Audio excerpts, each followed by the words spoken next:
Welcome to Go Home Heat, an NXT podcast. I am flying solo today. My man Justin has family fun to attend to, which is great for him and poopy for me. So we'll dive right into this thing. Burch and Lurch as I like to call them, versus Killian Dane and Drake Maverick in a street fight tag team championship match. And I'm a little confused because this is the second time I've seen the street fight where after the brawling starts to begin with, we turn this thing into an organized, in some way, street fight in which they tag in and out of the ring, which doesn't make sense to me because a street fight you wouldn't be tagging in and out. However, following some form of rules allows for my eyes to follow action and allows for them to do one thing and it have impact. So it does help with pacing of a match. It doesn't get too cluttered in that way because these things they're going to fight outside of the ring anyway, and the guys who aren't in the ring are going to wind up fighting, even though neither one of them is eligible for the pin. I would assume the reasoning for the tagging in and out is to determine the eligible person for the pin. But anyway, in the world of kayfabe, whatever. So we wind up with a really brutal match where we have the belt whipping spots and all the good tables, ladders, chairs, all that stuff happen. No, not ladders, but anyway.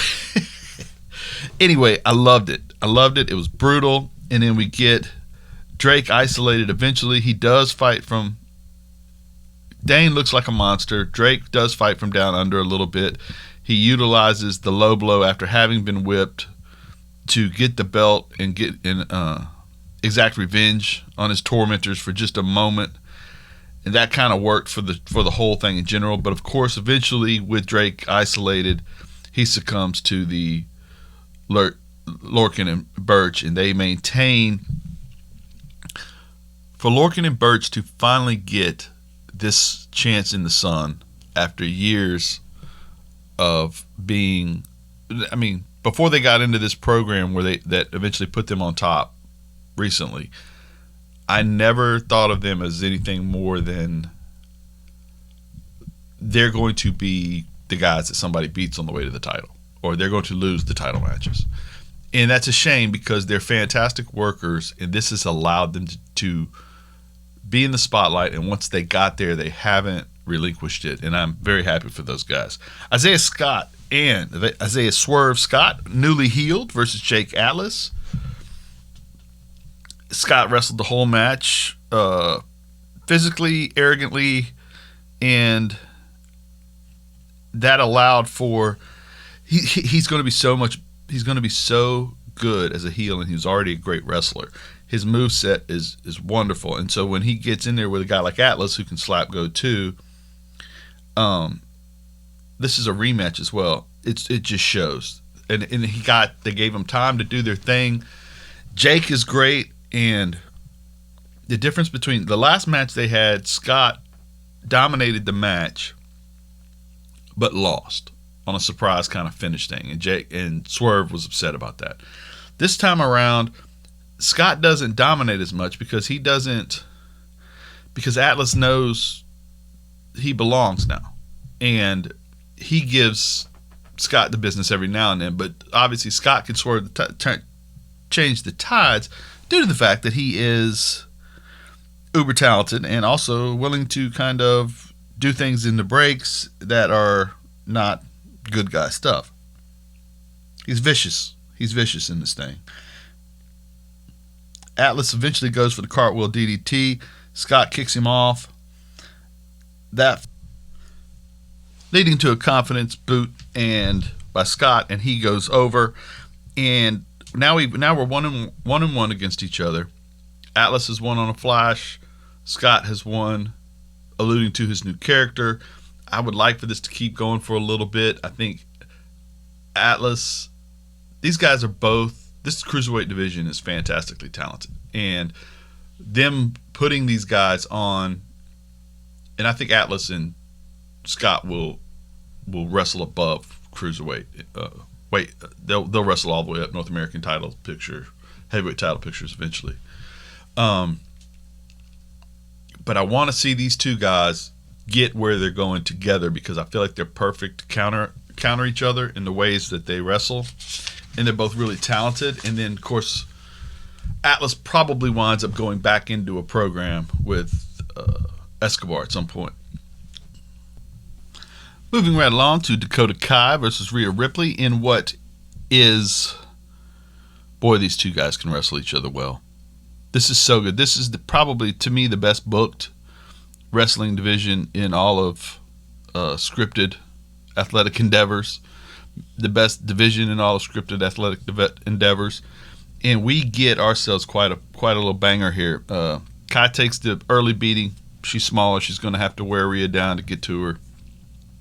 Rhea on the outside of the ring misses a slam onto the apron, which Kai then turns into a standing shoulder breaker on Rhea. And that forces Rhea to be on the defensive, and she winds up selling for Dakota for a while here. Dakota hits what is probably my favorite move right this second in pro wrestling, which is her rolling backstabber. It has that Canadian Destroyer feel when Petey Williams started doing it in TNA, and it looks vicious. I call it the Sunset Backstabber because it reminds me of Sunset Flip, but I'm not the one who gets to name these things. Eventually, Rhea manages to power out of a few arm bars, gets the power bomb, and then she does get a standing cloverleaf in there. When this is prior to what I was just talking about. She gets standing cloverleaf. That allows us to tell the story because Gonzalez comes out to the ring and stares. She's been banned from ringside, so Dakota's had to be on her own. Rhea invites her down, but she waits. Dakota, of course, manages to get to the rope. We break. Then eventually she winds up getting Rhea into an armbar. But Rhea manages to power out by turning that into a slam and then turning that into a standing, into her riptide, which finishes the match off. And then, as I said, Rhea has been inviting her all along to the ring. Raquel Gonzalez obliges, walks down the runway, gets into the ring. The referees all stand around outside screaming, pleading, don't touch each other, as the announcers are dripping with anticipation because, of course, they want them to touch each other, and they get into a fight right there, and the refs are 6-7 people unable to separate them. They do a great job of making this look legit. These girls are they're both right around 6 foot. They're both very strong. Rhea may have the best shoulders in the business, and Raquel is just as formidable, physically imposing. And this was just really well done and gets you set up for their fight at New Year's Evil, which I'm really excited for that. I might be more excited for that than I am for the Toni Storm Io Shirai match. But speaking of which, we'll slide into that. Toni Storm discusses that she has an upcoming match with Io. She reminds you that she beat Io on her way to the finals of the Mae Young Classic. She's doing so much better as a heel. It's easier to identify with her as an arrogant, because we're all arrogant, right? No, but because it's just, I think sometimes it's just easier for people to be what they're not, and to, if you get to go out there and play arrogant, it's easy. The pressure's off. You're not having to be yourself. You can kind of dive into something and be say things that maybe tongue-in-cheek you always wanted to. And so she gets rolling. Not that she's a bad person. It's fun. It's fun to say things say mean things in the car when you're driving. Everybody does it. Instead, Io's furious at what Toni says about her being afraid to fight Toni. So Io marches to the ring, throws her chair. Well, actually, first we get I apologize. First we get a Bronson Reed match with a guy I really like. He reminds me of JTG a lot, and I think he probably wants to. Ashante the Adonis, but the poor guy is in the wrong place at the wrong time. The monstrous Bronson Reed with the Godzilla entrance comes to the ring, and he gets to do a squash match on old boy. And Bronson is very good. I love him to death. I want him to do well, but it was kind of rough watching him just squash this poor guy that I think has some potential. But we did not get to see that here. But, these things happen. And so, back to after that match is over, Io storms to the ring, grabs a chair, puts it in the middle of the ring, and she awaits Toni Storm because we're going to do this now in her mind. But instead, Mercedes Martinez, who seems to have been freed from Monday night's Reckoning program and is now back, jumps Io and beats her up really good and manages to throw her through the front of the announcer's table, which I did not realize the front of the announcer's table was that thin of a wood. But it looked vicious. It looked good. Mercedes is awesome, and we have set up the next two challengers to Io Shirai's title reign. Which, again, that's great, right? You got two challengers to the title reign, and then you have Rhea and Gonzalez in a feud against each other. And the winner of that feud will be the one after that. So we've already progressed, like I said, the best book division out there. We know what's going on, and they're fighting to separate themselves to get a shot at a champion.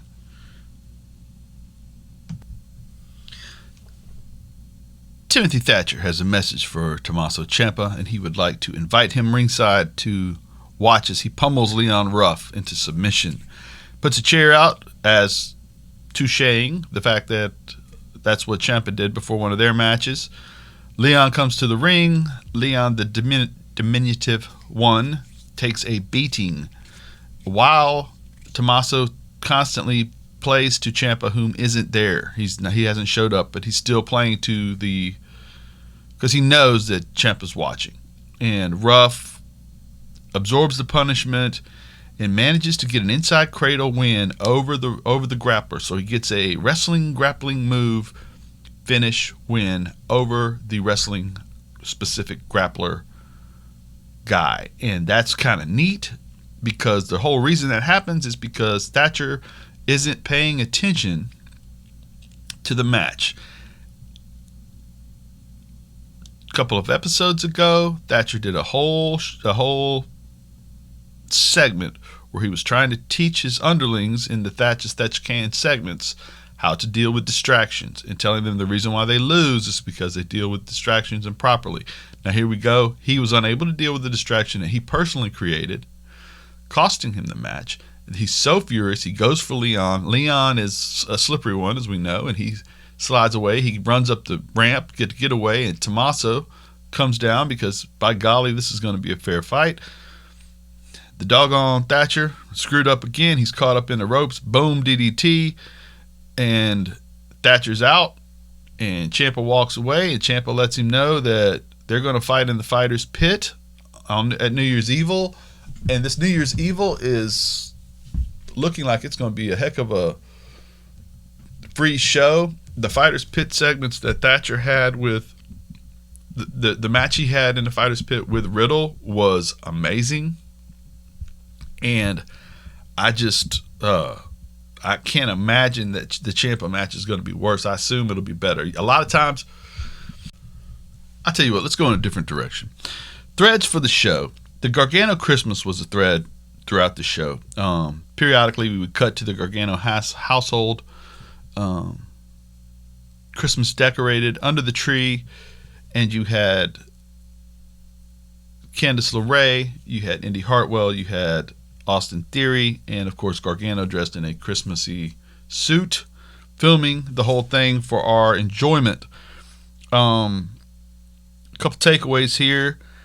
Theory is either quite thick-headed for a muscle man, or he is an incredible actor.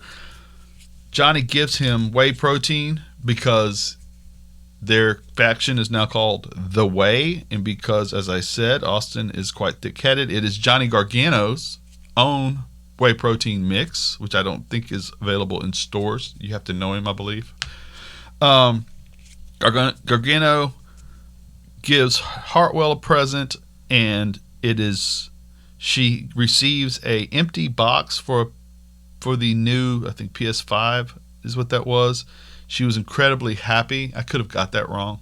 I'm not as great with the gaming industry as some are. And sidebar, my son Ray hates it when I use the term gaming or gamer. He gets very mad. Okay, but we'll move back to this. So she gets an empty box, a little bit dejected, and Johnny explains that he gave her that because he wanted her to know that what he's giving her is actually better than that, because the Gargano household is incredibly happy with Indy and they want her to take on the family moniker. So Johnny Wrestling is now anointing her Indy Wrestling. And guys, that's gold. Okay, to have a character on your show called Indy Wrestling is so good. Especially when a guy like Johnny, who toiled in the indies for years and years and years, and is still, people still kind of, people love, I think people think Johnny's one of the best wrestlers in the world, but also a lot of people think that I call him Johnny Kickout because his matches, anyway, can mirror some of the things you'll see in the indie circuit, but just like great. And then indie wrestling is awesome, guys. First of all, whether you're talking about going to your local armory or you're talking about going to a big city where it's a little bit better, it's awesome. A little bit where the income is better for the kids, for the performers, not necessarily the wrestling. I'm not being critical of your local armory. I love going to the fairgrounds and watching the local wrestling we have here in Pensacola. It's just then he got the Poison Pixie Candice LeRae. He got her own piece of Shotzi's tank memorabilia. If you remember, Shotzi's tank was destroyed by Candice LeRae. It took him 18 hours to find that piece of tank for her, and he's a wonderful man. So that was one thread that rolled through the show. Kyle O'Reilly versus Finn Balor was a thread that ran through the show.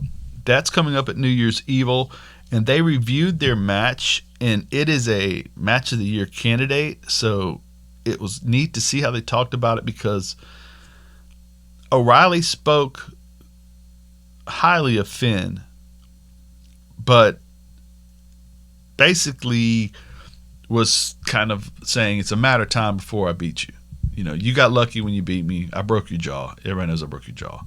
You were the one who was on the shelf, not me, when the match was over. You may have got the 1, 2, 3, but I was the one who imposed his physical will in the fight. And Finn kind of acknowledges that in a way, which was interesting to me, because he says, nobody remembers who even won the match. They just remember how brutal it was, and that I got my jaw broke in 3 places, and I have 3 plates in my jaw now. And I thought this was great, and I cannot wait to see these guys mix it up at the pay-per-view. Should be amazing. But also, what winds up happening here, how it contributes to the rest of the show in a thread form, is later you have Roddy Strong and Adam Cole talking up this fight that they're not involved with backstage, and Velveteen Dream rolls up on them and says, hey, how the mighty have fallen. Velveteen Dream had feuded with Cole at one time over the belt, and now, of course, Cole not being involved in the title picture anymore, Velveteen says to Roddy, I guess you knew all along that he wasn't really that Cole wasn't really the leader of the faction. And of course that gets a slap to the face, and Cole insists that he is in no way jealous of Kyle O'Reilly for challenging for the belt that he had held for the better part of the last 2 years. And it was a good segment, and it got us into something. Obviously, guys, it's always weird when Dream's involved in something, and we kind of understand that. And I don't know that I've ever really addressed it. I don't know that I ever will. But it's hard to see him in a program and not, because if you do like me and you kind of follow along on Twitter as you're watching these shows, or you kind of, I can't help it. I think it's part of the international wrestling community experience, is to read things that frustrate you and side up, and I get frustrated with the venom that goes back and forth, but by the same token, I go to it and I read it. I find a handful of accounts that I enjoy, but you can't have Twitter without them going crazy whenever Velveteen shows up. And even if they didn't do that, it's still, when you look at him, the first thought that comes to your mind every time is something that's terrible. And so that's tough. Now we're going to go on from that. But I did feel like I should probably run that out there. So I did. I ran it out there. Dream Priest versus Karrion Kross promo. Video to hype their match. And this is another little sidebar thing that happens over this. Both do great in these backstage talking environments. Damian Priest is a very good, calm speaker. He does well. And then, of course, Karrion Kross, the reason he's here is that he's a great speaker. He's a great wrestler, but the reason he's here and they were so high on him is that he is a great preacher. Well, he sounds like a preacher. He brings it. Fire and brimstone.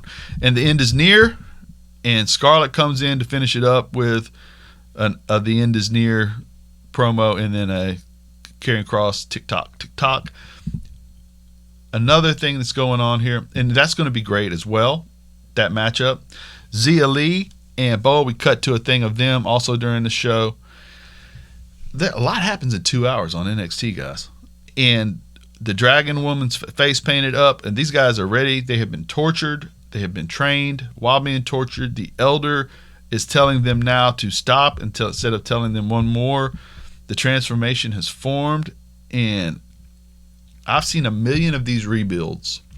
Being a wrestling fan since 79, but being able to remember being a wrestling fan since about 83. I've seen a lot of these rebuilds or vignettes to bring in Kamala, the Ugandan giant, or whoever over the course of time, the warrior, or whatever it is. And these, when they have to repackage a person to be a different style of character, a lot of times, more times than not, they get it right on the repackaging. It's the way it's booked afterwards that matters. And right now, these kids are set up to glow. And Xia Li is walking into the best division in pro wrestling, the best book division in pro wrestling. And I would assume they're going to book her right, and this is going to work. But there's a question of who does she go over? Who can she? Who does she beat? Do you let her beat Ember Moon? Do you let her beat Toni Storm, who's in a program with your champ? Do you let her beat? She's probably physically, like in real life, she's a martial artist. She probably physically would be tough for any of them to handle, but optically, since it's scripted, optically, her looking up at a Rhea Ripley, a Gonzalez, or Mercedes Martinez, all of which are 5'11", 6 foot, it'll look strange, But hey, it looks strange when Kurt Angle put it on The Undertaker, but we all knew that in real life, Kurt Angle could put it on The Undertaker. There's a story there.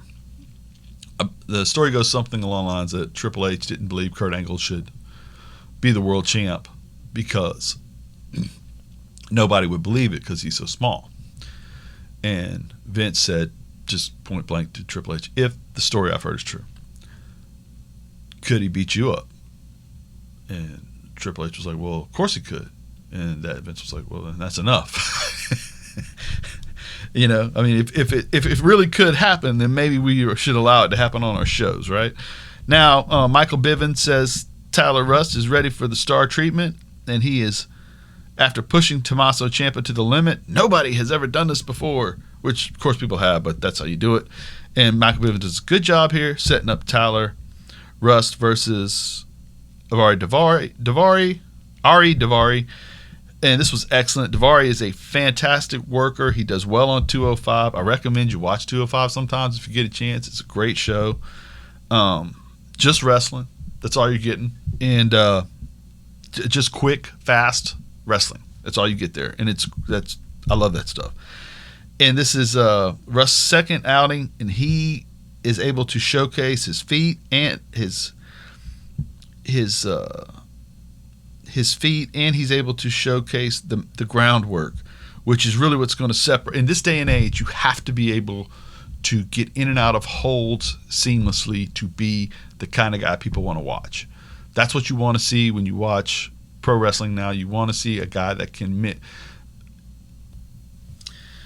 UFC changed the game of pro wrestling because it showed us all that size doesn't necessarily matter. And before there were weight divisions, you're probably most of you too young to remember this. They used to have these UFC. Dana White changed the game because he created rules that made UFC look, and it is a sporting event now, and it is two men or females figuring out what style of wrestling is the best style, and they mix these it's mixed martial arts. They mix these different styles together, and the way they do that decides the victor. Before, though, you could see a guy like one of the Gracies would get in the ring with a guy 200 pounds bigger than him, and you'd be like, well, he's going to get killed. And he snaps an elbow. And Gracie snaps the larger man's elbow. And it was always the craziest thing to see, because you'd see matches where a guy would come at him and Gracie would just fall on the ground. So he'd like, come on in and get in my guard, and it's over. And it's so now when two guys wrestle, you have this equalizer. Especially in pro wrestling, you have this neat little equalizer that if you can do holds, it used to be the little guy, if he was going to win, had to go to the ropes. He had to do the drop kicks. He had to fly. Now you've created multiple ways to tell a story and to write a plot of a match. And that is awesome. But in order to do that, you have to be able to do all these different mat wrestling techniques. And Tyler can do these things. So it winds up being like, this is a neat little match, like I said, getting back to what's important, which this is a match. And he puts him in a hold they didn't give it a name. It was a pretzel looking thing where he had both his legs around his arms, pulling it back. It looked like his rotator cuffs were about to Daivari's rotator cuffs were about to completely give way there. He winds up tapping or screaming, let me go, whatever. They got to call it the Rustic something, right? His name's Tyler Rust. But anyway, good little debut for this kid. He's on his way. He's not a kid. 15 years in the indies. And like we said, we love indie wrestling. Okay, let's move on to Adam Cole versus Velveteen Dream in what is fantastic. Say what you want. Velveteen could wrestle his butt off. And it was a great match. And Cole is a good storyteller. They didn't. Sometimes with Cole matches, sometimes with Gargano matches, I can get a little bit. There can be too many shots to the head and it not really affect it. They've stayed away from that as much lately. If you're going to do that, I don't mind it when wrestling mimics the gaming industry more than it mimics combat. It used to really bother me as an older guy. It doesn't so much now. But I do like to save those moments for pay-per-views or for special events, title matches, that kind of thing.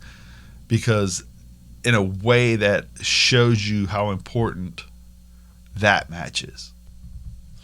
You get little shenanigans as Pete Dunne comes down and attacks Roddy outside of the ring, but that doesn't really affect the match that much. And the finish was nice and clean. Cole hits Dream with two super kicks to the head, running knee, boom, 1, 2, 3. Great show. They wrapped it up nice for us. They did a great job of heightening the importance of this New Year's Evil Wednesday. I'm assuming because it's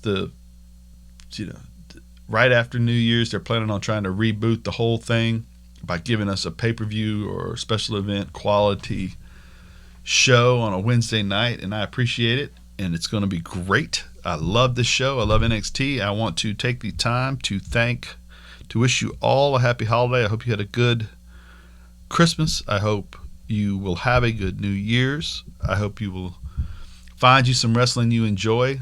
Stick with it. I really want to take a second to thank Charles Gibson, thank the Gin Project for coming along and helping us out. I want to thank Steven Anderson for creating our website. I want to thank Haley and Nick and Ray and Jared and Justin, who have come in here and put in work for fun. And we're having a blast doing this. I hope that next year is great for y'all. I hope that we get to keep doing this, and I hope that we can expand and do more stuff and have more fun. And I want to maybe bring a few more voices in and enjoy that, as well as underlining how special these neat people are that have jumped into our world here. So for the Go Home Heat, this is KP signing off. Copyright 2020.